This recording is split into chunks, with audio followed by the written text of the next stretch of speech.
Moni nonse amalawi konse kumene muli, ine zinanga ndine Herbert Chigada amene ndili bishop wapano pa Mbebawa television koma upanda mpingo. Kulandani manja awiri konse kumene muli program ya Pagome.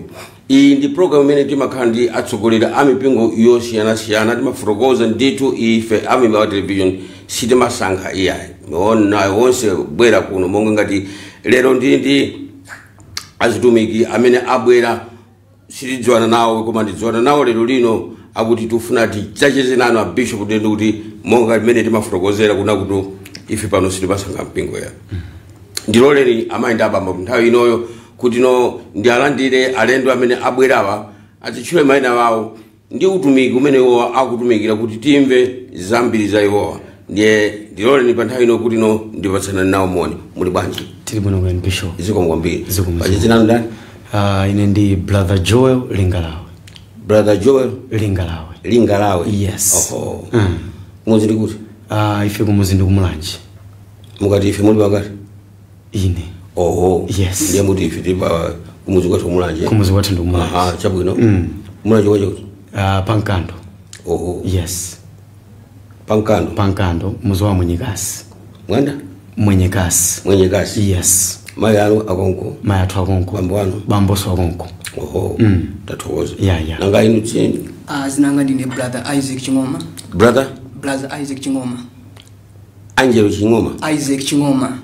Tanena ni bwino dzina? Brother Isaac. Yes. Oh. Chingoma. Oho. Yes. Madaba kuti Angelo apo ni munthu unkazinula kunaye? Isaac ndithu. Oho. Chabwino. Kumuzi ndiye kuti nanuso? Kumuzi ndi kucholo kuntambanyama. Kuntambanyama ndiye pali kuno? Pantambanyama tinganizo lino timadinga siwa number 1. Oho. Tikafika boma timadinga siwa number 1 kumapitira kusukulu. Chabwino. Ndithu. Ndiye pantambanyama. Pantambanyama kumene kundu kwa matala. Sono kwa mayi ndi kunchewu. Kwa mayi ndiye ndi kunchewu? Kunchewu. Oho. Kushepi Valley. Sharp Valley. Oho. Ndithu. Ndiye nchewu ndi ntambanyama anakumana moenda momutu chabwino. Iya intokulandira ndithu nonse sino azitumiki? Yes. Oho. Tinene kuti no utumiki wanu umene mwabwera kuti mwadzise pano amalawi ndi utumiki wachi? Ife nda utumiki wa Divine Influence Ministries. Divine Influence Ministries. Yes. Divine Influence Ministries inatsekulidwa mu chaka cha 2011. Oho. Yes, mosogozedwa ndi Prophet Emmanuel Mwasinga amene ali founder wa utumiki umenewo. Oho. Yes. Headquarters yathu ili ku Chiwembe. Oho. Pa Chiwembe Stadium pomwepa. Timakumana mu CCP yakale. Saturday lilonse kuyambira nthawi ya 2 koloko masana kulekeza nthawi ya 5 koloko madzulo. Yetu bishop. Ndiye ino kubwera kuno kudzonana ndi bishop opanda mpingo mwatsazika Mwasinga? Kwa basi. Oho. Ndipo father amene ali papa athu adziwa kale ndithu. Okuti mubwera kuno? Akudziwa kuti ubwera kuno tikuzacheza ndi bishop opanda mpingo. Oho. Yes. Achabwino. Yapopeza kuti akupanga ikilizo nalinso pano kundakulandirani. Tathokoza. Zikomo kwambiri. Inu mwati utumiki wanu ndiye kuti? Utumiki ndi umuzi omwewo. Wow. Amene akuliramu. Oho. Ndithu. Chabwino. Mwati udayamba liti utumiki umene? Utumiki unayamba 2011. 2011 ndithu. Aliyesa mongo join nimene Mulungu amuitanirawo. Utumiki unayamba 2011 koma ena anauchena 2014. Malinga nimene nawso Mulungu anaitanira. So ifeso tili ndi zaka zathu tili ndi iye athu imene Mulungu anatitanira mu utumiki umene. Yes. Ndifunse motere mukuna kuti inuyo pambali pa utumiki mugwira ntchito zina zilizonse? Yes. Chochita chilipo ife ndi ma agent. Timagwira sungati ntchito ya agent chifukwa wa udobadoba. Agent si udobadoba. Agent chani sima dobadoba? Mwevala aliponso. Kulisa malo ndi wadobadoba. Mukanena chichewa choti madobadoba ndi Oho. Ndoiba dzina odobadoba. La udobadoba lo siku ndimvekera bwino. Koma ndi agent. Ndife ma agent. Chizungu? Achabwino. Office yathu ili pa Green Malata. Ndife oditi ni mapepala ndithu. Muni mapepala? Kwa basi. Oho. Estate agent. Oho. Kwa basi. Okay. Mukana jina la udobadoba before muli ndi mapepala au jina kubomba? Kumabe ulikana khala kuti mapepala utilibe sife madobadoba.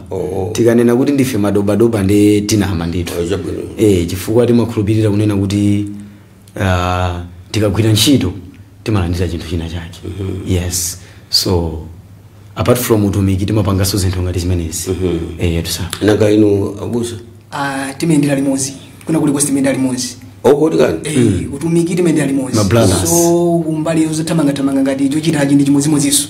Toseneme chinthu ndithu. My brothers. Makamaka kuti mukhale ndi cholinga chimene chomakhandi tima business tanu ngati muti estate agent ndi zinazo cholinga chani ndi chani? Ifeyo cholinga chathu ndi chonena kuti menda nenera kuyamba kacha kuti timakhulupirira kunena kuti tikuyenera tigwire ntchito kuti tipeze chinthu china chake. Chifukwa alipo akhristu ena amaganiza kunena kuti ife asitumika Mulungu pamene tili ndi utumiki ndi kuti modyera mathu makhala utumikimo. Koma isi choncho. Mesa mbuza kamangira pantengo pomwe. Ayi. Ndipo simungakhulupirire kunena kuti nthawi zina ndalama so timajusa nthumba kuti crusade ichitike. Timatenga ndalama ya nthumba ndithu kuti crusade ichitike. So ndalama ya nthumba titenga bwanji pamene tikugwira ntchito. Ife timakhulupirira kunena kuti tigwire ntchito Mulungu atipase za utumiki ndi za utumiki. Bishop. Inu abusa mafurukoza kuti muli limodzi ndi iwowa. Ndithu. Ndikuti sumupangira limodzi business imene muti agent. Agent wa mafoni jali. Chabwino. Inu kuti mukhale nawo mutumiki ngati umene musanakhale utumiki umene kuti mujoinane ngati ma brothers inu mapemphera kuti mpingo ndi wa makolo anu. Tikanena mpingo ndi wa makolo ndi Miracle mina mapemphera makolo ntemene zino ndi mapemphera sokonkusu. Miracle? Ngati kwa joina ngati makolo ngati mpingo. Koma ndafika tino ndakulabe ndafikabe maichi ngati nache tinajoina utumiki umene tikuchoti divine influence. Chimene ine kupangitsani kuti musiye utumiki wa makolo anu umene makolo anu akuchita ndi chifukwa chani? Tinganena kuti pachifukwa zoti kumene amakhala makolo tinachukako. Ndiye titabwera kuno supano nditaunguza kuona kuti ndikuti pantheno nikapemphere kuti ndinakayamba utumiki wa divine influence. Yes.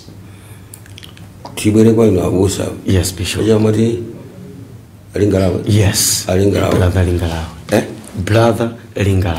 Brother Lingalawe. Yes. Otitiri brother. Yes. Brother Lingalawe. Ine ndimafuna ndidziwe za inuyo makolo anu ana kumene munabadwirako mumapemphera mpingo wacho. Pachiyambi tinali ya Muslim. Bambo ndachisilamu. Mai ndasisepi. Yes. Mina makwatirana. Yes, mina makwatirana. Bambo Msilamu. Mai sisepi.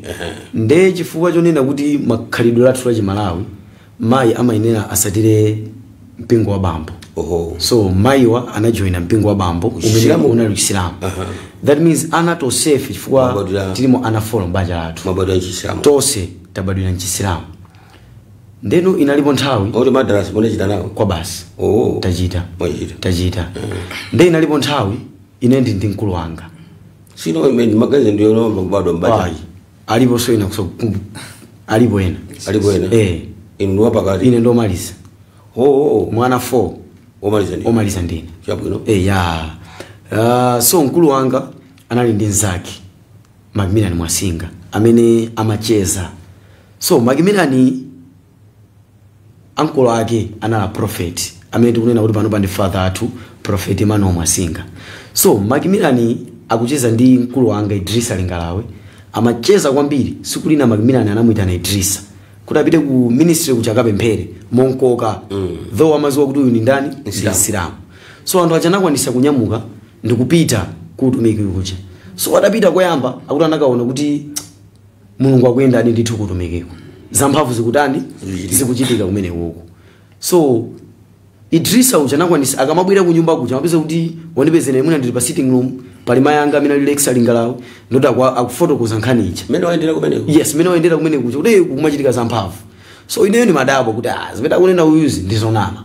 Chifukwa manena kuti prophet akumakwanisa kunenera munthu uja next week kuzapanga confirm kuti zinthu zimene munanena last week zichi zachitika ndeneyo nimasusika kuti no how zitheka bwanji timangozonera ma TV zitheka bwanji zitani zichitike mpaka na siku lina Idrisa adapita kutumiki anakampasa Bible la nyuwani ndithu la chichewa so ineyo munthu chatalandira Bible nikufusa Bible atenga kuti akuti ndalandiratu kutumiki wanipasa prophet Mano Mwasinga inewo angopereka kwa aliyense ineyo ndali ndi plan yonena kuti ndatenga nzanga atatu tipite tikalandire Bible tikagulise mbuyere tijere nthawi imeneyo tikhale ndi ndalama fika mabible amoneka nyuwani ndithu timafuna tipanga business imeneyo ine nanyamuka amawa kupita tapita prophet anangonisa njika manja kunduza zili bwino tafusa za Bible anuza next week kupita next week mpupita next week mpaka na vuto linandikwera chifukwa ndikapita ndimaona anthu ambeke lomboni ndi vuto linandikwera siku limene sinapita ndi cha Bible napita ndikapemphere ngazima amango ti next week anazindikira kuna kuti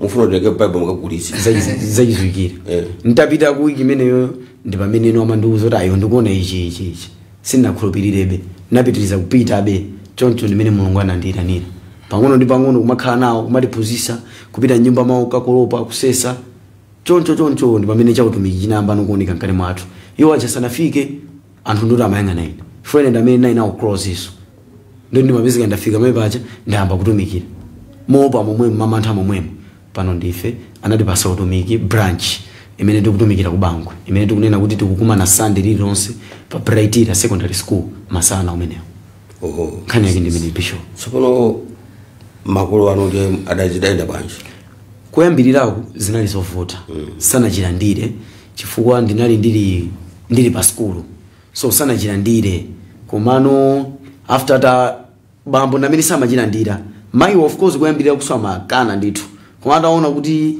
zikuoneka kuti mwana idi ndi calling mayi acha anavomereza komano bambo ntchito inalipo bambo ntchito inalipo ndipo ntchito yagwiridwa satisewero komano mwapang'ono ndi chisomo cha Mulungu ndi kukonderedwa kwa Mulungu zinapezeka kuti anangovomera kuti uyu I think ndi mtumiki kwa Mulungu ndipo atavomera namba sikutenga uthenga wabwino kulalikira mbanja mucha chifukwa nawonso anankhala anthu ongomva maumboni kuti kukuchitika zakuti so siku lina anapanga chisankho kuti atiyendere ndi pamene anayo kuti I think ndi join mpingo wako ndipo anajoina mpingo wathu bambo komanso mayi panopa ndi CCP ndipo family yathu yonse ndi CCP Bishop amalawi musayiwale kuti tili mkatikati mwa programu yathu programu ya Pagome imene imafumira pano pa wireless yakanema ya mibawa muzindo no Blantyre ndipo ine dzina langa ndine Herbert Chigada amene ndili Bishop opanda mpingo wa pano pa mibawa television lero ndachiyesa chinthu cha mwayi kwambiri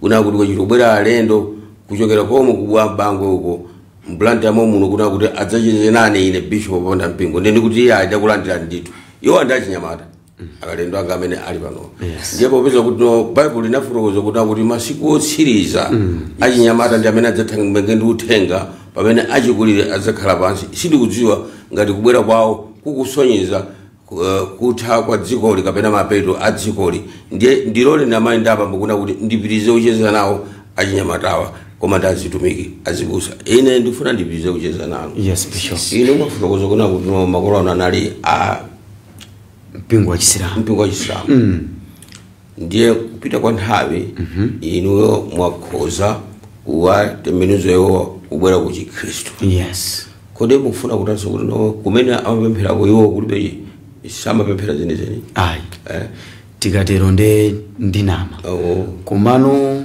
Mulungu akamatitana amatitananso mu dimension ina mchizungu mala kwa dimension yakuti amatitana mlingo wina anthu tili milingo so Mulungu amatitana so milingo ina chifukwa tikabwera ku Chikhristu kuli makoling osiyana kuli calling ya prophetic apostolic so ndi makoling osiyana nde Mulungu anacho sauku kuti mwina afike ku chipembedzo ichi noti kuti ichi ndi cholakwika kwa mwina anaona kuti malinga ndi tsogolo lathu tikufunikira uku manifestation ndikumva funso nkumanena kuti pamene iwo makolo anu anali kupembedza ku Chisilamu ndiye lero lino mukuti apembedza ku CCP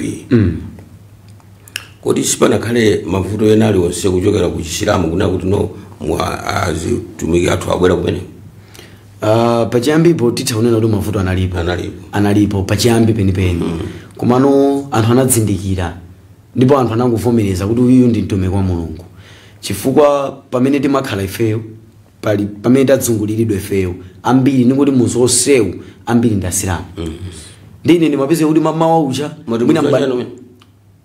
ku Bangwe kwa Wisiki pa Green Malata yes zimapezeka kuti mamawa uja fokoloko bambo ndi mayi tonse tikugona mbanda kucha ine ndazuka tochi ndi baibulo langa ndikuti ndikutumikira mbanda kucha umene anthu ali manyumba kugona ine ndikukuwa zikumva sama kutenga ngati wa misala pachiyambipo mwina ena atakhala kuti amantenga ngati wa misala uchuma zikula mutu ena atha kumatero mwina komano after atazindikira kunena kuti uyu I think ndi maitanidwe ake ena anangochivomereza mpaka lero bishop kodi muli pabanja ine sindili pabanja nanga ino muli pabanja aya sindili pabanja zimatheka bwanji kuna kuti ino ngati azitumiki mukupita mukupereka uthenga nthawi zina zimwe mumakhudza nkhani za mabanja pamene ino musimuli pabanja muganira kuti anthu angakukhulupireni bwanji popeza kuti ino ngati mtumiki akupita kukachezera enachi ayenera kukhala ndi omuthandizira pambalipo inu ngati achinyamata simuganiza kuna kuti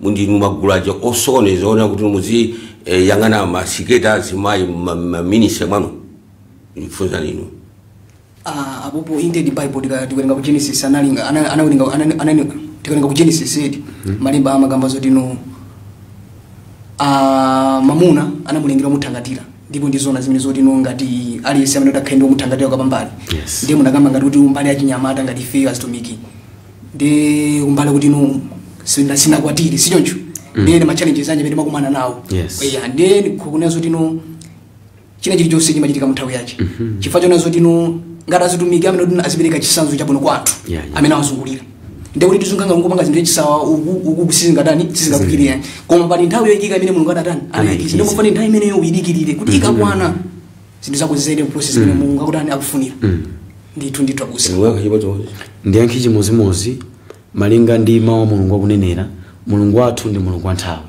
so zinthu zili ndi nthawi tikanena kuti tizisogolere tithamangire kuti tikwatire ndi zonadi titha kupeza kuti takwatira koma siziyenda bwino ya tidikire mu nthawi Mulungu ikakwana simuzakira kufunsaso mudikira nthawi tikudikira nthawi ya Mulungu kapena woba zolengeza ifa zimaiti kukachamba mama ndi amapereka zolengeza ife zolengeza sitikuzoba ujeni mchere palibe koma tikudikira nthawi nthawi Mulungu ikakwana palibe amene atasafunsenso muyangana mipingo mwanu momwe ministry mwanu zitengera Mulungu kuti oterankhula motani yes inu mufotokoza kuna kuti muli ndi utumiki umene mukutchula kuti chani divine influence ministries kodi kuti mubweze dzina limene loti divine influence ministries linapezeka labwera bwanji mwachita bwino mwafunsa ndili pano kufunsa ndi kumene zonadi dzina la utumiki wa divine influence ministries okay utumiki undanena kuti pachiyambi amene mtsogoleri wake ni Prophet Emmanuel Mwasinga so Prophet Emmanuel Mwasinga anandiuza kuti nthawi inali kuphiri akupemphera ndithu ndi pamene anamva revelation ya dzina limeneli kutheka mwina mungatikhala ndi mafunso koma yankho yake ndi limeneli analipereka dzinali ndi Mulungu si ife ya mukuti ministry yanu ntchito ya divine influence ministries munalembetsa kupoma ndiyo lembetsedwa ndithu ili kuti chine mungubwera kupanda chimene so titangobwera analembesa father atuwa foundation anamaliza kale azitumiki ambiri akupeze kona kuti akupanga mautumiki awo koma kuboma sana lembetsa kuyiwala kuna kuti utumikiwo akupangira mdziko la Malawi wena kuna kuti nawo sadzikhala ndi zizindikiro zona kuti ali ndi utumiki tinalembesa ndithu ndipo chilichonse ndi chabwinobwino ndife wa utumiki wa divine influence ministries sizoti zongosegula utumiki kuti ngoasonkhanisa anthu tiyambe kuwatumikira no timadziwa asumene timazichitira zinthu zathu masomphenya anu ndi wotani pa utumiki umene muli nawo masomphenya malingaliro wanu ndi wotani malingaliro a utumiki umene wa divine influence ministries ifeyo tili pano kuti titsinthe miyoyo yanthu tagona pa chipulumutso tifuna titsinthe miyoyo yanthu chifukwa utumiki wathu wadzazidwa kwambiri ndi achinyamata that's why mukutiona ife achinyamata timatsogolera so achinyamata ambiri pano pa zintchito zawo sizili bwino so utumiki wathu ndoti wachipulumutso tifuna tipulumutse miyoyo ya anthu especially achinyamata achinyamata ambiri mipingo yambiri pali nkhani zosakhala bwino kuna kuti mapezeka kuti achinyamata amapanga mathanyula. Yes. Kapena amuna kugona na amuna okhoka azimayi kugona azimayi okhoka. Ndiye chimodzi cha chilimbikitso cha utumiki wanu. Yes, tingathe kutero kuti mukulimbikitsa kuti muzipanga mathanyula. Mese muvomera tikukamba za chipulumutso. Ya pano pasuluka ndikukufunsani funso limeneli. Kuti ndengati zizi zimene zonse tikuvomera. Simuvomera. Chifukwa chani? Tili ndi zifukwa zathu zingapo ndithu. Bible sinalembe nkhani ya mathanyula. Kapamo ndi verse imene mundiuze. Ine mundifunseni.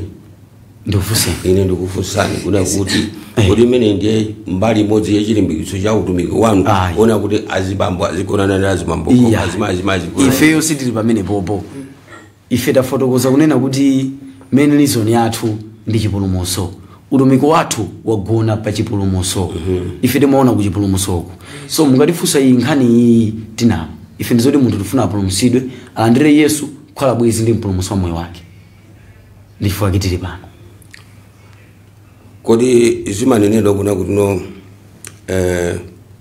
nthawi yotsiriza inu makapakanika kufunseni motere mukuna kuti utumiki wanu inu mundu uthenga wanji umene mmapereka kumtundu wa Malawi muoneka ni nyengo zino zamasiku anotsiriza. Tili ndi mauthenga angapo amene timapereka ku dziko lapansi. 1 ife tagona mu chipulumutso komanso tsiku ndi tsiku timalalikira za chipulumutso. Chifukwa ngati munthu alandira Yesu kukhala ndi bwezi ndi mpulumutsi wa moyo wake amene wapulumutsidwa. Komano kutheka kuti mwina tsiku limene wapulumutsidwa koma mawa angathe kubwerera muzomwezo. So pamene tamulandirisa munthu uja Yesu kukhala bwezi ndi mpulumutsi wake kwina kuno timatha kuyamba kumpasa uthenga wachikondi. Chifukwa Bible so inanena kuti tinkonde nzathu amene timazikondera mwini. So timayamba kumpasa ulaliki tonena kuti timayamba kumpasa uthenga onena kuti iye uja akwanise kale wakumwamba. Chifukwa pamene walandira Yesu kukhala bwezi ndi mpulumutsi wake wapulumutsidwa koma pali njira ina imene akuyena azichita as a Christian. Inuyo alendo anga amene mabwera lero. Ndikuona nekuna kuti ndinachinyamata nonse amene. Yes. Ndi uthenga wanji umene mungapereke kwa achinyamata anzanu kuna kuti ndi bwino kutsatira Yesu Khristu siyana kumaendeleza dziko. Ndi uthenga wanji umene mungapereke yambani inu. Okay, uthenga umene ngapereke ndionera zokuti uthenga monene wona kuti udotsimikizika kuti inu maenda momweyo. Okay, kwa achinyamata anzanga kwa amene mukundionera uthenga umene mafopeka awuzeni ndi awakwanga nabo mwamwe uzida ameneyo. Okay. Uthenga umene ngapereke kwa achinyamata anzanga ndionera zokuti tikhale kuchita mawu a Mulungu chifukwa tikuzoona dziko kumene likupita.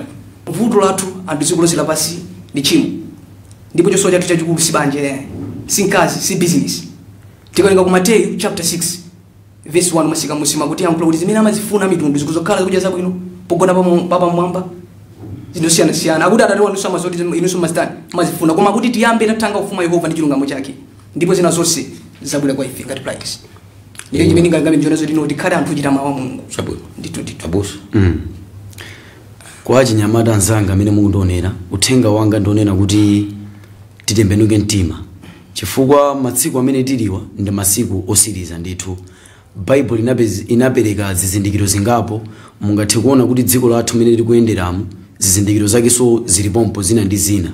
So uthenga wanga kupita kwa iwo kwa achinyamata amene kundionera kuti kuli bwino utembenuke mtima chifukwa masiku amene tiliwa ndi masiku osiriza. Pamene wamulandira Yesu kukhala bwezi ndi mpulumutsi wako sizikutanthauza kuti aze wachinyamata ndi kuti zazinjoyi wasiya, no. Ungathe kumanjoya koma utamulandira Yesu kukhala bwezi ndi mpulumutsi wako. Ungathe kunjoya mwa Yesu iweyo koma uli ndi Yesu mkati mwako ndithu. So uthenga wanga kupita kwa aliyense wachinyamata amene akundionera pano kuti tembenukani mtima, tikhale anthu okonda Mulungu, tikhale anthu ochita mawu a Mulungu mene nzanga iwaneneramo ndithu. Pamene tamulandira Yesu kukhala bwezi ndi mpulumutsi wa moyo wathu sitizapanga regret moyo wathu wa Chikhristu. Bishop ine ndirekere pamenepo. Tisanafike kumapeto kwa program yathu ngathopereka manambala wanu kuchita kuti ena aje akhoza kuimbirani mwina machofuna kuna kuti mutaka amathandize munjira ya mapemphero kapena njira zosiyana-siyana. Yamba ndipereke nambala yanu. Okay, namba ndi 098 22 75 38 2 kumapeto. Ndibwiriza sili WhatsApp imeneyo 0918 22 75 38 2 kumapeto. Ndachokoza. Mene kuno. Nambala yanga ndi 0 ma 83 36 79 68 0 ma 83 36 79 68. Ineto ndikuthokozeni kwambiri inu achinyamata azibusa achinyamata kufa chobwera kuno ku Mibawa Television kuti mdzacheze nafe ndi kuti somacheza ndi mtundu wonse wa Malawi. Chikhulupiriro chathu nchonera kuna kuti zimene mwalankhula pano ndi zimene mukazipereke kunjako. Ndipo ndi chinthu chokonyaditsa chokondwetsa kwambiri kuna kuti achinyamata masiku ano akhoza kupezeka paso wena ngati inu amene mukukangalika ndi ntchito ya Yehova. Mulungu akudalitseni nonse. Tikatera Malawi ndi kuti tsopano tafika umama petu penipeni pa program yathu, program ya Pagome imene lino ndali kucheza ndithu ndi achinyamata amene no chawakomera iwo kusiya za dziko kumuyang'ana ndithu chitsogolo chakubwera kwa Ambuye wathu Yesu Khristu. Bwanji nanunso mutatengera chimodzimodzi. Ineto Herbert Chigada, Bishop opanda mpingo wapano pa Mibawa Television, ndikutipirizani kuona maprogramu ena opambana amene amachapula pa kamera pa ndi Maranatha Chume ndipo ufiza na sabata ya mawa. Yehova Mulungu odzodalitsa akadalitsa inu pamodzi ndi ine ndemwe. Tsalani bwino.